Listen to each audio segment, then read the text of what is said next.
Bom, para falar mais sobre o julgamento que começa daqui a pouco às 9 horas da manhã, está conosco a nossa companheira a jornalista Vera Magalhães. Tudo bem, Vera? Bom dia para você. Bom dia, Thiago. Bom dia a todos os ouvintes, a todo mundo que nos assiste aí pela internet, a todos os companheiros do estúdio. Ô Vera, o TSE faz daqui a pouco a segunda sessão do julgamento da chapa Dilma Temer e ontem foram recusadas preliminares apresentadas pelas defesas, mas a principal, que questiona a validade de delações para a ação, ficou para hoje. Qual o prognóstico nesse caso? Você acha, Vera, que eles deveriam usar as delações da Odebrecht no julgamento? Pois é, Thiago, essa preliminar vai servir também como uma preliminar do placar do julgamento como um todo, porque ela é a que mais interessa a defesa, principalmente do presidente Michel Temer, que é quem está com o mandato a prêmio aí, já que a Dilma já foi alvo de impeachment. Então, esse placar deve definir como os ministros estão vendo o resto do processo. Não considerar a delação da Odebrecht neste momento significa enfraquecer muito a prova que vai ter lá no final para condenar ou não a chapa. Então, se a maioria entender que elas não devem ser consideradas, isso indica que a maioria também votará pela não condenação da chapa como um todo. O ministro Herman Benjamin vai defender que elas sejam aceitas, porque ele acha esdrúxula essa tese de que as provas colhidas ao longo do processo não podem ser consideradas, uma vez que a Justiça Federal pode fazer diligências, que muitas desses depoimentos, por exemplo, foram solicitados pela própria defesa, o caso do depoimento do ministro Guido Mantega, e etc. Então, ele vai defender que sejam consideradas. Deve abrir a divergência o ministro que ontem já questionou se um juiz pode pedir prova sem que nenhuma das partes do processo o faça, que é o ministro Napoleão Nunes Maia. E aí a gente vai ver como os demais se alinham com um ou com o outro.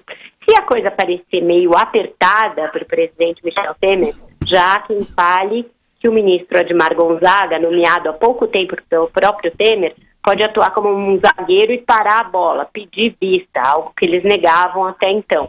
Mas eu acredito que o placar vai se conformar num 5-2 ou 4-3, neste caso da preliminar, em favor do Temer contra o uso da delação. E aquela divergência, né? Aquela animosidade quase entre o relator e o ministro Gilmar Mendes, hein, Vera? Pois é, o relator foi bastante delicado e educado ao estocar o ministro Gilmar Mendes, Joseval, porque ele o confrontou com suas próprias palavras. E nesse caso, o Gilmar não pode reagir como ele sempre reage, que é no fígado do adversário. Então, o relator pediu licença ali para citar várias passagens em que o próprio Gilmar Mendes dizia que o TSE é muito brando quando julga presidentes, candidatos a presidente, e muito duro quando julga, por exemplo, governadores de estados longínquos, como Roraima, Rondônia, e de cidades menores.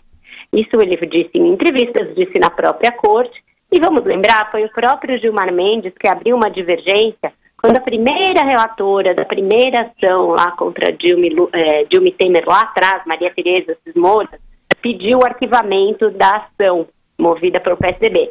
Na época ele disse que era contra o arquivamento, ainda defendeu que se aglutinassem todas as ações com o mesmo relator, chegou a assumir essa relatoria que depois deixou quando assumiu a presidência da corte. Então, Herman Benjamin fez esse histórico aí da mudança do Gilmar, que ontem chegou a dizer que o tribunal tem de ser responsável, tem que ser moderado nas suas ações e não pode ali impugnar uma chapa presidencial sem que isso signifique instabilidade política. Ô Vera, e só para terminar, você já deu até um placar, mas eu pergunto, e o Data Vera para esse placar, hein? Pois é, o Data Vera mostra que a coisa pode ser mais apertada do que o governo imaginava. Eu acho que o placar está mais para os 4-3 do que para os 5-2 que o governo pensava lá atrás, antes da delação da JBS vir à tona. Então, vamos ficar de olho, mas eu acho que vai prevalecer essa tese, Thiago, de que o processo tem ali algumas nulidades por conta dessa juntada posterior de elementos estranhos a ele, estranhos ao pedido inicial do PSDB. Na verdade, o que eu acho estranho é essa tese de última hora.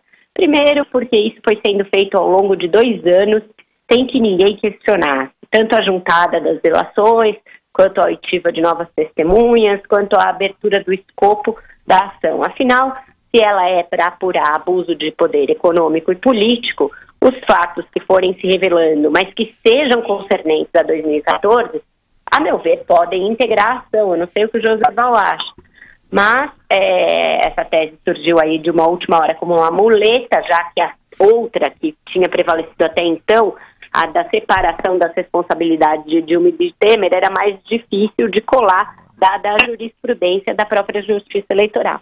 Vamos ver agora como é que os ministros vão se haver com isso aí, com esse cavalo de pau que eles estão dando no julgamento. Bom, eu sempre que me manifesto aqui, na verdade, eu cito posição de doutrinadores. O meu mestre em processo penal foi Canuto Mendes de Almeida, que dizia que o processo é um direito do acusado. E citava que a denúncia, que é a petição inicial do processo crime, limita a acusação. E depois, numa palestra de Pontes de Miranda, na Faculdade de Direito, aí sobre processo civil, eu guardei uma frase do grande doutrinador brasileiro. À época, sem dúvida, era o maior deles. Pontes de Miranda dizia que o limite da sentença é o pedido. E o pedido não pode ser acrescido na caminhada do processo.